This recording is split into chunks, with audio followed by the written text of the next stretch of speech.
Donc les amis, remplacement de ballon, une fois que vous êtes sur place, tout d'abord débrancher électriquement.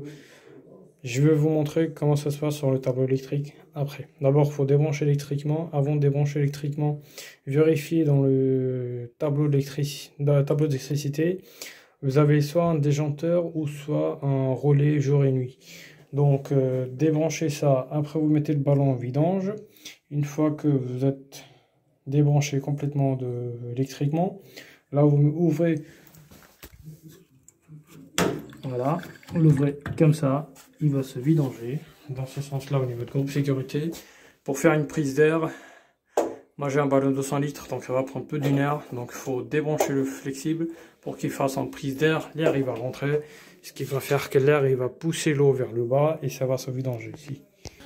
Donc concernant le relais jour et nuit, certains endroits vous avez un déjanteur comme celui-là et certains endroits vous avez un relais jour et nuit. Donc quand vous le mettez en auto, dès que le ballon il se chauffe, il s'arrête. Quand vous mettez un sur 1, c'est marche forcée, ça veut dire qu'il chauffe en permanence. Donc là, je l'ai coupé, je l'ai mis à 0. Comme ça me permet de travailler dans toute sécurité. Vu comment ça coule, sûr et certain, ça va prendre plus d'une heure, les amis.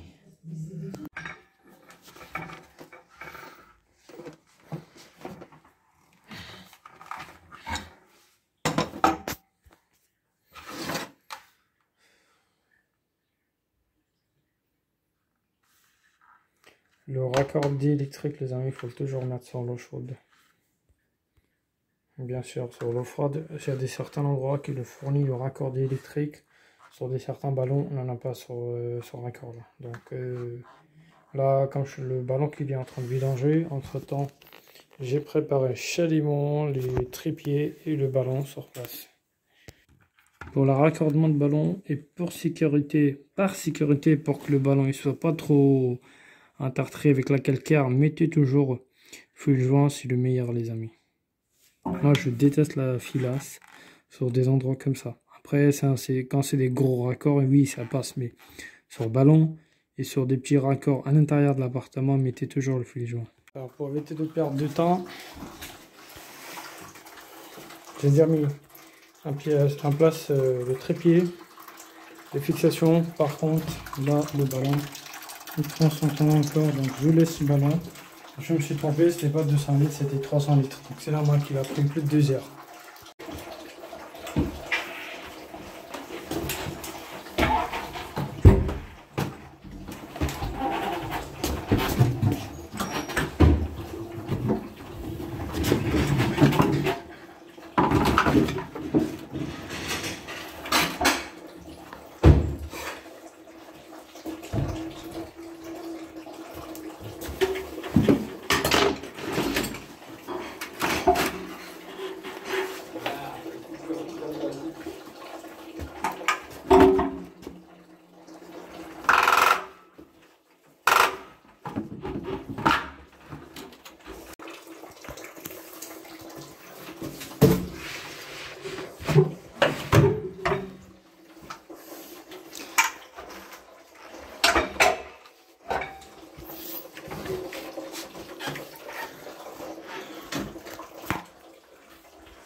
Bordel les amis, l'installation il est prêt. Là j'ai mis le ballon en route. Voilà, plus de 4 heures. Hein. Plus de 4 heures. Là c'est un ballon que j'ai réussi à pousser dans le salon. Il coule encore. Donc là j'ai plus qu'à faire le raccordement électrique. D'abord il faut faire le remplissage de ballon. Par contre il faut laisser ouvert le robinet côté chaude.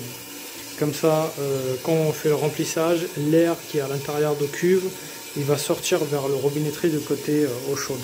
Donc là je suis en train de faire le remplissage et puis il reste juste à faire le PVC et alimentation électrique. Voilà les amis, on commence à avoir de l'eau côté chaud. Voilà, on commence à avoir de l'eau côté chaud. Mais là il faut faire l'alimentation électrique des ballons. Donc avant de faire tout ça, il faut démonter le mousseur, il faut nettoyer les filtres. Comme on a soudé, il y a toujours de la saleté qui monte, qui bloque les filtres.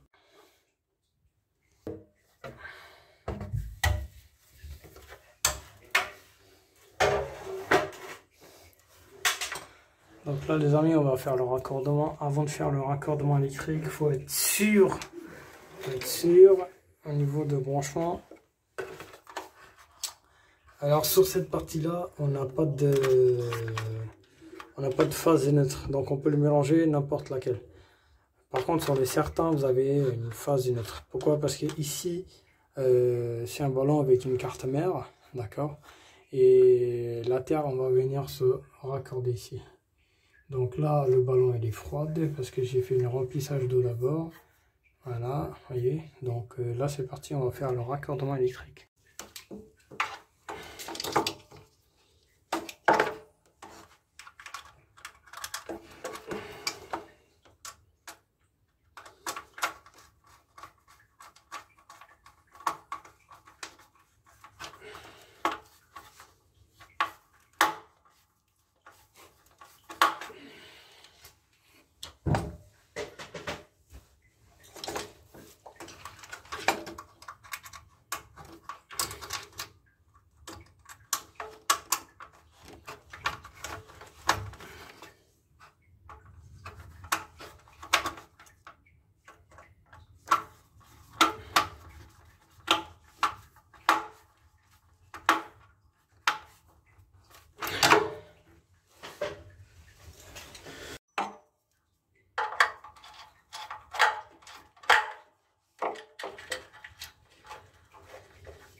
Donc ici les amis, une fois que le raccordement est fait, phase, neutre et la terre, pardon.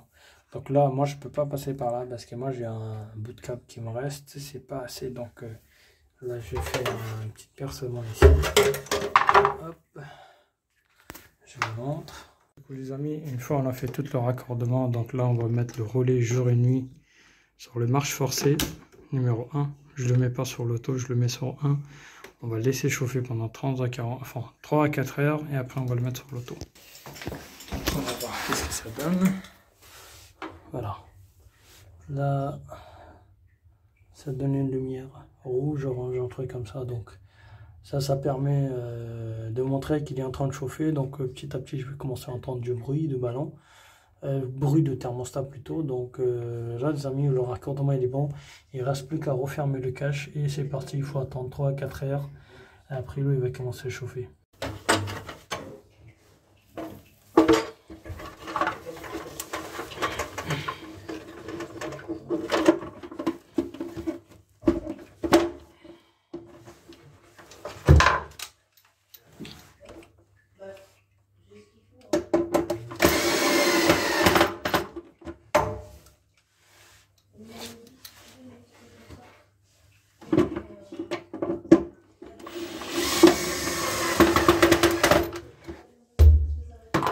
Et voilà les amis, ça c'est notre fin de vidéo. Alors maintenant on voit la lumière à travers le trou, donc c'est fini les amis. Là au moins on est sûr que tout va bien, il faut juste attendre 3 à 4 heures, il n'y a pas de fuite, tout va bien.